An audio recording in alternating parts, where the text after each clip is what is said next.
समास। समास का शाब्दिक अर्थ देखें तो समास का शाब्दिक अर्थ होता है छोटा रूप। समास का शाब्दिक अर्थ होता है छोटा रूप।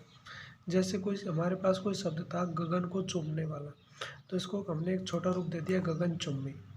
तो इतने बड़े शब्द को छोटे रूप में ले दिया गगन चुम्बी। जैसे बात करें हम लंबा है उधर जिसका, कोई सेंटेंस है हमारे पास लंबा है उधर जिसका, तो इसको हमने कह दिया लंबोदर। तो ये क्या शॉर्ट रूप है। समास, समास के 6 भेद होते हैं। समास के 6 भेद होते हैं।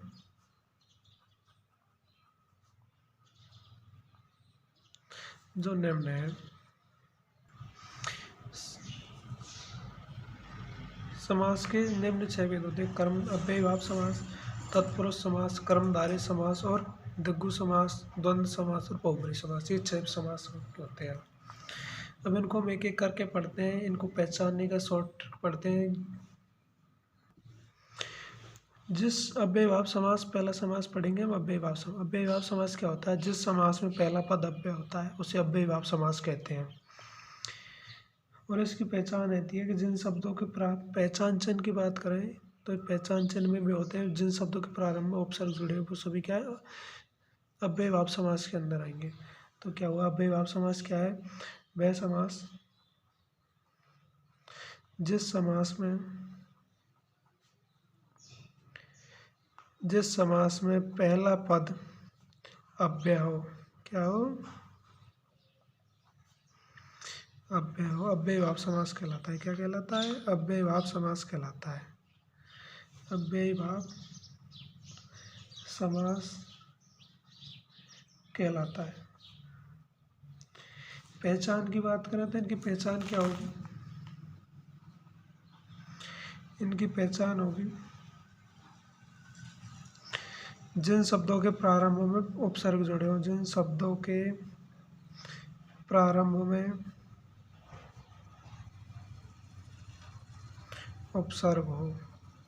जैसे उपसर्गों की बात करते हैं यहाँ पे, कोई उपसर्ग जुड़ा हो, प्र जुड़ा हो, कोई यथा उपसर्ग जुड़ा हो, प्रति उपसर्ग जुड़ा हो, आ उपसर्ग जुड़ा हो, भर उपसर्ग जुड़ा हो, कोई भी उपसर्ग जुड़ा हो, तो इससे बनने वाले जो जितने भी शब्द होंगे वो सब क्या है अव्ययीभाव समास में आएंगे। जैसे बात करते हैं हम यथाशक्ति, शक्ति के अनुसार। बात करते हैं भरपेट, पेट भरकर। बात करते हैं प्रतिदिन, तो ये सभी शब्द क्या है अव्ययीभाव समास है। ठीक है, अव्ययीभाव समास की पहचान हो गई जिन समास में क्या है उपसर्ग आते हैं। जैसे यथाशक्ति, भरपेट, प्रतिदिन, इन सब में क्या है उपसर्ग हो गए। ऐसे ही बात करते हैं दूसरा हमारा आता है कर्मधारय तत्पुरुष समास। कौन सा समास? तत्पुरुष समास। यहाँ पे कट जाएगा तत्पुरुष समास। तत्पुरुष समास की पहचान की बात करते हैं। तत्पुरुष समास वह समास होता है जिसका पहला पद गौण होता है और दूसरा पद प्रधान होता है, उसे तत्पुरुष समास कहते हैं। यहाँ पर पहचान की बात लिख लेते हैं। पहचान क्या है? तो शब्द समास विग्रह करने पर, जो शब्द दिए गए हैं उनका समास विग्रह करने पर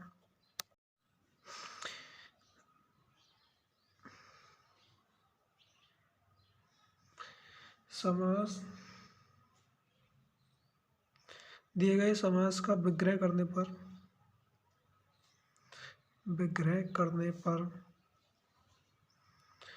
बीच में कोई भी दिया समास शब्द दिया गया हमें, उसका विग्रह करने पर बीच में का, के, की, के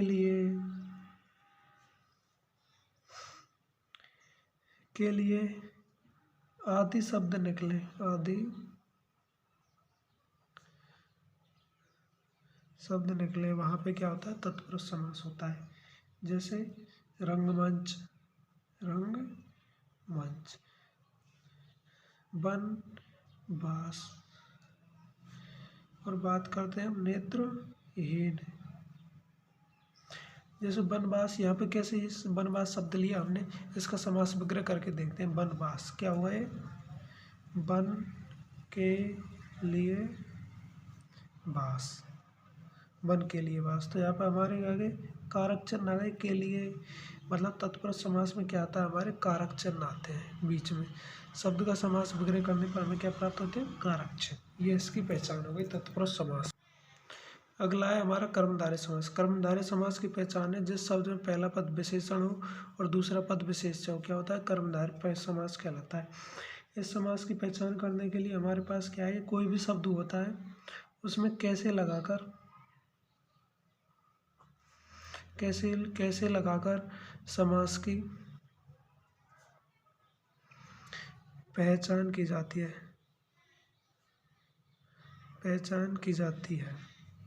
कोई समासिक शब्द दिया हुआ उसमें कैसे लगाकर, जैसे बात करते हैं, हमें दिया गया है कमल नयन। तो इसमें कैसे लगाएंगे, देखो, नयन कैसे है, नयन कैसे है, तो आ जाएंगे कमल के समान नयन, कमल के समान। तो यहाँ पे कैसे से अगर हमें उत्तर मिल रहा है तो वहाँ पे समास कौन सा हुआ, कर्मधारय समास। जैसे हमने शब्द लिया कमल नयन, तो नयन कैसे है, आंसर मिला हमें कमल के समान, तो ये कर्मधारय समास हो गया। दूसरा शब्द बात करते हैं नीलांबर। अंबर कैसा है, अंबर कैसा है, तो हमें जवाब मिला नीला। कैसा मिला, नीला। तो समासिक शब्द में कैसे लगाने पर अगर हमें उत्तर मिलता है शब्द सही, तो वहाँ पे कौन सा समास होता है, कर्मधारय समास। कर्मधारय समास के और भी उदाहरण हैं, उनको लिख लेते हैं, एक दो उदाहरण और लिख लेते हैं, जिससे कि क्या है कि हमें सही से समझ में आ जाए कर्मधारय समास। जैसे अगला एग्जाम्पल की बात करते हैं तो ज्ञान अग्नि, ये भी कर्मधारय समास है। ज्ञान रूपी अग्नि, कैसी अग्नि, ज्ञान रूपी अग्नि, तो ये भी इसका एक उदाहरण हुआ। बात करते हैं महर्षि।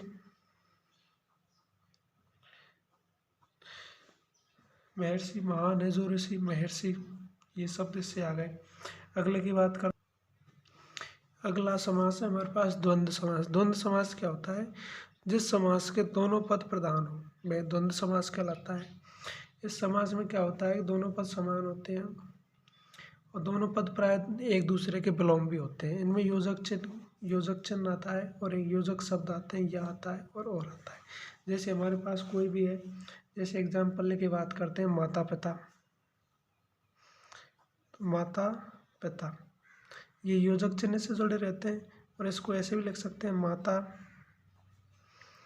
और पिता, माता और पिता, ये योजक शब्द छिपे हुए रहते हैं इनमें। द्वंद्व समास के जो जितने भी शब्द बन रहे हैं हमारे, उनमें क्या है कि और या, ये दो शब्द या और, ये दो शब्द छिपे हुए होते हैं। माता पिता, लेन देन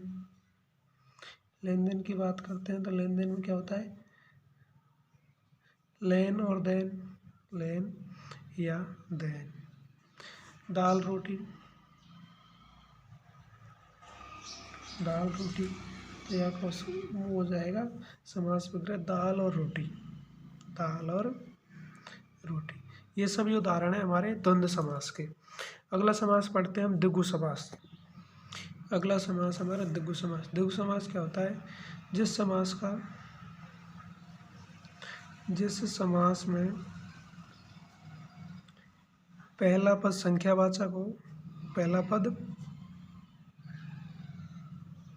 संख्यावाचक हो, तथा दूसरा पद प्रधान हो एवं समूहवाची हो, समूहवाचक हो, वह समास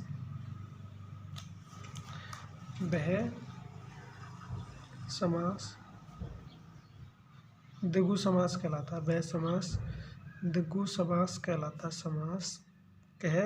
है। द्विगु समास क्या होता है, जिस समास में पहला पद संख्यावाचक हो, यानी संख्या को बतलाने वाला हो, तथा दूसरा पद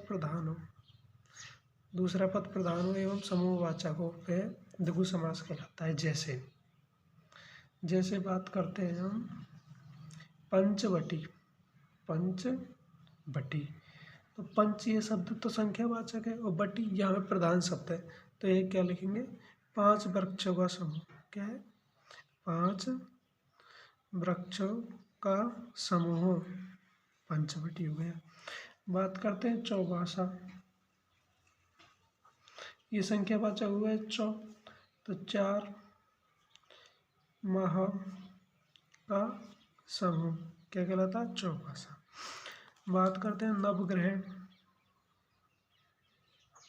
नव मानी 9, तो 9 ग्रहों का समूह, 9 ग्रहों का समूह क्या कहलाता है? नवग्रह। तो देखते हैं हम यहाँ पे कि द्विगु समास है, बहुत ही सरल समास है। इसमें क्या होता है? पहला पद संख्यावाचक होता है, तो हम शब्द को पहचान के बता देंगे कि कौन सा समास हो गया। द्विगु समास, पंचवटी 5 आ गया, चौमासा 4 आ गया, नवग्रह 9 आ गया, तो यहाँ पे कौन सा समास होगा? द्विगु। अगले समास की बात करते हैं, वो है बहुब्रीहि समास। कौन सा समास है? छठवें वाला बहुब्रीहि समास। बहुब्रीहि समास। बहुब्रीहि समास क्या होता है? इसमें क्या है? दोनों पद गौण होते हैं और किसी तीसरे पद का तीसरा पद प्रधान होता है। तो बहुब्रीहि समास, इस समास में दोनों पद, प्रथम पद और उत्तर पद, दोनों पद। बहुब्रीहि समास, इस समास में दोनों पद गौण होते हैं। क्या होते हैं? गौण होते हैं तथा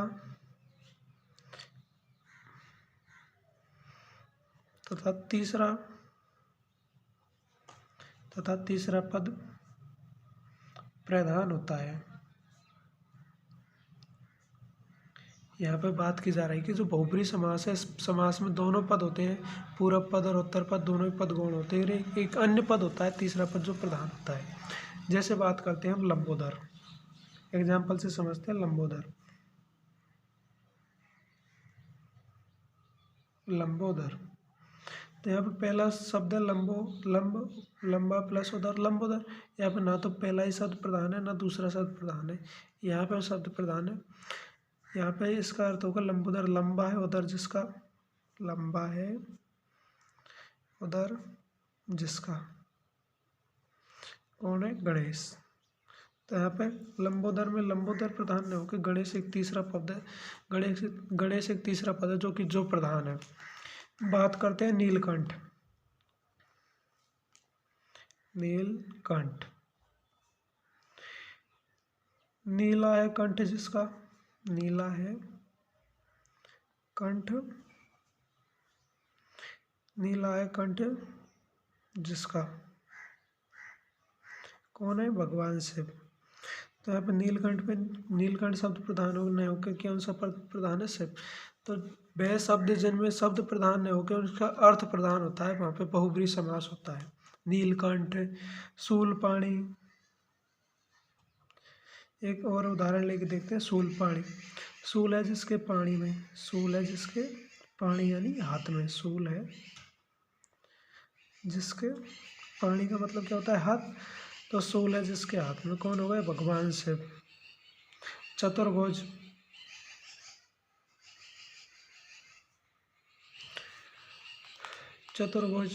चतुर्भुज 4 भुजाओं वाला, 4 भुजाओं वाला है जो, 4 भुजाओं वाला है जो। कौन? भगवान विष्णु। तो बहुब्रीहि समास में क्या हो गया कि बहुब्रीहि समास में क्या है कि इसमें समास में दोनों पद गौण होते हैं, एक तीसरा पद होता है वो प्रधान होता है। जैसे लंबोदर, लंबा है उदर जिसका, गणेश। नीलकंठ का में शिव, नीला है कंठ जिसका, शिव। शूलपाणी, शूल है जिसके पाणी हाथ में। चतुर्भुज, 4 भुजाओं वाला है जो, विष्णु। तो आइए अब यहाँ पे ये बहुब्रीहि समास है, ये भी क्लियर हो गया होगा। बहुब्रीहि समास में क्या होता है कि मूल शब्द में प्रधान, मूल शब्द के दोनों पद, ना कि पूर्व पद। जो पहले लिखा होता है वो पूर्व पद होता है, जो बाद में लिखा हुआ होता है वो कौन सा होता है? उत्तर पद। बहुब्रीहि समास में न तो पूर्व पद और न ही उत्तर पद प्रधान होते हैं, बल्कि एक अन्य तीसरा पद। जैसे कि चतुर्भुज में अन्य तीसरा पद कौन हो गया? विष्णु प्रधान है, तो यहाँ पे बहुब्रीहि समास हो गया। एक बार यहाँ फिर से दोबारा सभी को समझते हैं ताकि आसानी से समझ में आ जाए। तो यहाँ पे हम देखते हैं पहले ही को समझते हैं अव्ययीभाव समास। अव्ययीभाव समास क्या है? जिस समास में पहला पद अव्यय हो, अव्ययीभाव समास कहलाता है।